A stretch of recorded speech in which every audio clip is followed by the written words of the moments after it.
नमस्कार। पाकिस्तान में अब हालात निर्णायक मोड़ पर पहुंच चुके हैं। एक तरफ पिछले कुछ हफ्तों में नेपाल और बांग्लादेश की तरह सोशल मीडिया की दुनिया में बगावत का बिगुल बज चुका है, तो दूसरी तरफ महंगाई, बेरोजगारी, भ्रष्टाचार, खाद्यान्न संकट, सिस्टम के खिलाफ आवाज उठाने वालों का टॉर्चर, इमरान खान को जेल में रखने का मुद्दा और आर्थिक तबाही से हार चुके जनरेशन जेड युवा अब बाकायदा पाकिस्तान की सड़कों पर बगावत का खाका तैयार कर रहे हैं। रेडिट, ट्विटर, इंस्टाग्राम, यूट्यूब और पाकिस्तानी फेसबुक समूहों में नेपाल मॉडल और जनता का एक नया मार्च जैसे हैशटैग ट्रेंड कर रहे हैं। जनरेटिव मीम्स, वीडियोस और खुले पैगामों में साफ लिखा जा रहा है, अब की बार पाकिस्तान के हर कोने में जन बगावत होना तय है। यह कैसा बवाल है, इसकी आहट से ही पाकिस्तानी सेना, आईएसआई और टॉप के राजनीतिक नेता अभी से खुफिया बैठकों और सलाह मशविरे में व्यस्त हो चुके हैं।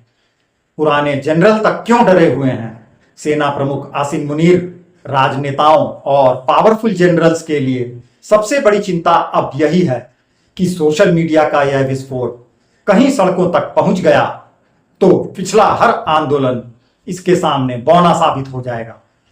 क्योंकि इस बार पाकिस्तान के जनरेशन जेड का गुस्सा सबसे तीखा, सबसे प्रामाणिक और सबसे ज्यादा गहराई वाला है।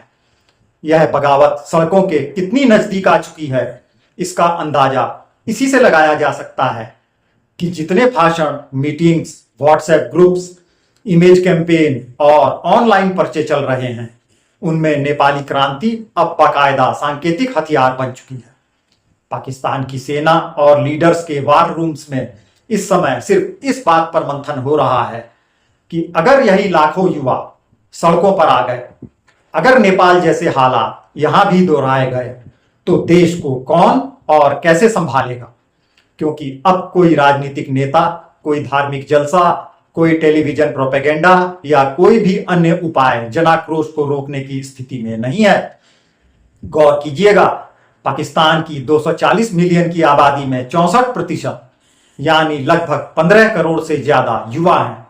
इस भूभाग पर दक्षिण एशिया में सबसे बड़ा जनरेशन बूम है, लेकिन इन्हीं में से करोड़ों के पास नौकरी नहीं, औपचारिक स्कूलिंग असफल, सपनों का संसार हाशिए पर और सोशल मीडिया ही एकमात्र भड़ास निकालने व क्रांति का साधन है। पाकिस्तानी विमर्श में ये आंकड़े बार बार दोहराए जा रहे हैं। 1/3 युवा बेरोजगार, 1/4 गरीबी रेखा के नीचे और बहुसंख्य बेहद असुरक्षित। यही कारण है कि नेपाल जैसी घटनाओं पर वहां के टॉप अखबारों, चैनलों, ऑनलाइन मंचों पर चिंताजनक एनालिसिस आ रहे हैं। आर्मी और सरकार के अधिकारी लगातार इमरजेंसी रणनीति पर फोकस किए हुए हैं। थिंक टैंक, जर्नल्स, पाकिस्तान के बड़े पॉलिटिकल कमेंटेटर साफ कह चुके हैं, नेपाल का सबक यह है कि युवा और सोशल मीडिया अगर एक हो जाएं, तो कोई भी ताकत पूरे सिस्टम को रातों रात उलट सकती है। यही डर आईएसआई, सेना और रूलिंग पार्टी के मन में लगातार सता रहा है।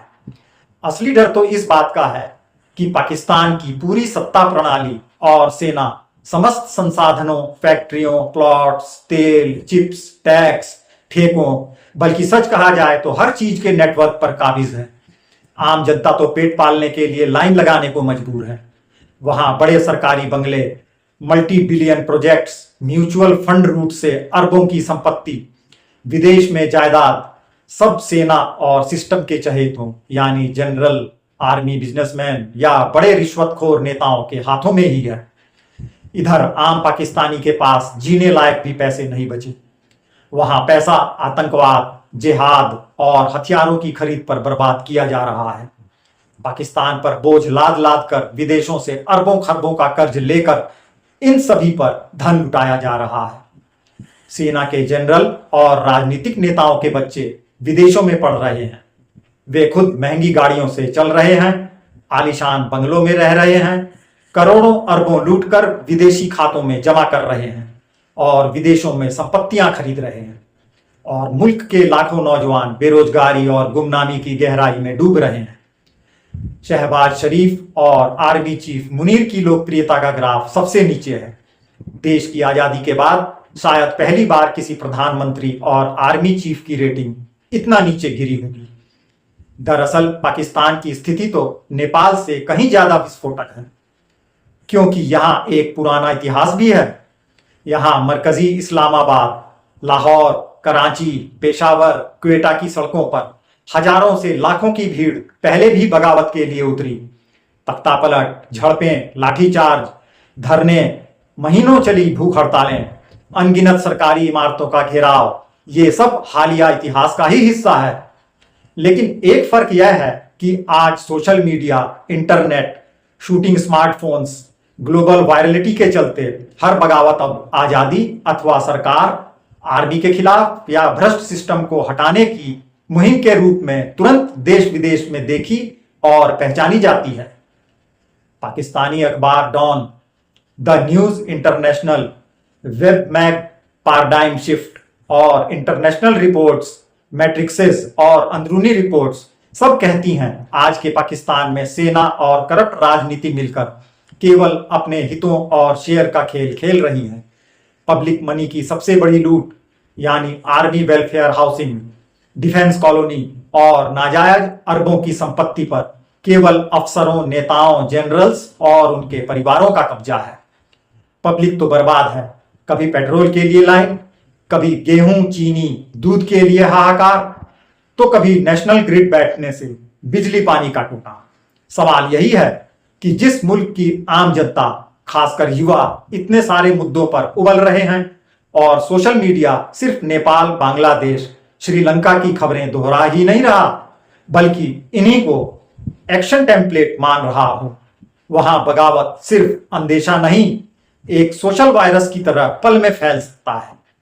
आज टिकटॉक, इंस्टाग्राम, एक्स, रेडिट पर Pakistan youth march, justice for youth, Nepal जिंदाबाद, Pakistan wake up, army down, no Aurat march ban जैसे ट्रेंड हर रोज क्राउड सोर्सिंग कर रहे हैं। लोग फेक अकाउंट से भी आर्मी और सरकार के खिलाफ वो सब बोल रहे हैं जो पहले सिर्फ इनडायरेक्ट था। और सत्ता, हाँ, वो बार बार internet slow down, partial blackout, कुछ चैनल्स के बैन, नेताओं के बयान रोकने, छापे मारने जैसी रणनीति आजमाती है। मगर सच्चाई यही है कि नेपाल बांग्लादेश की तरह पाकिस्तान में इंफॉर्मेशन वार और रियल बगावत का फासला अब तेजी से मिटता जा रहा है। नेपाल में जितने युवा हैं उतने युवक तो महज लाहौर या कराची के रिंग रोड पर ही मिल जाएंगे। सोचिए, अगर इनका कोई चेहरा, लीडरशिप या सोशल मीडिया ज्वाला, कोई अफवाह, कोई पुलिस ज्यादती या किसी राजनीतिक घटना से भड़क गया तो कोई रणनीति, सेना या सरकार कोई रोक नहीं पाएगी। आर्मी के चोटी के अधिकारी, खुद आईएसपीआर के बयान, डीजी आईएसआई के ब्रीफिंग्स, इंटेलिजेंस रिपोर्ट्स, सब में यह लाल लाइन यही बार बार चिता रही है कि युवाओं में नेपाल मॉडल की बयार न फैले, सोशल मीडिया न बेकाबू हो और मुल्क की सड़कों पर वो आग न लगे जो पूरे सिस्टम को जला दे। लेकिन सच यही है कि खुद सेना के पास कोई ऐसा रोड मैप नहीं जिससे 15 करोड़ से ज्यादा युवाओं की रोज बढ़ती गरीबी, हाहाकारी, महंगाई, बेकारी, मिटती उम्मीद और ठप व्यवस्था के खिलाफ बगावत को रोक सके।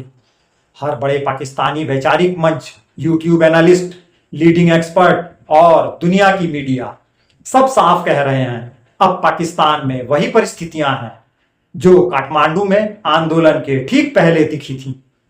वैसे पाकिस्तान के मौजूदा हालात पर आपके अपने क्या विचार हैं? क्या वहां भी जल्दी ही नेपाल जैसे घटनाक्रम दोहराए जाने की पूरी संभावना है? जरूर बताइएगा।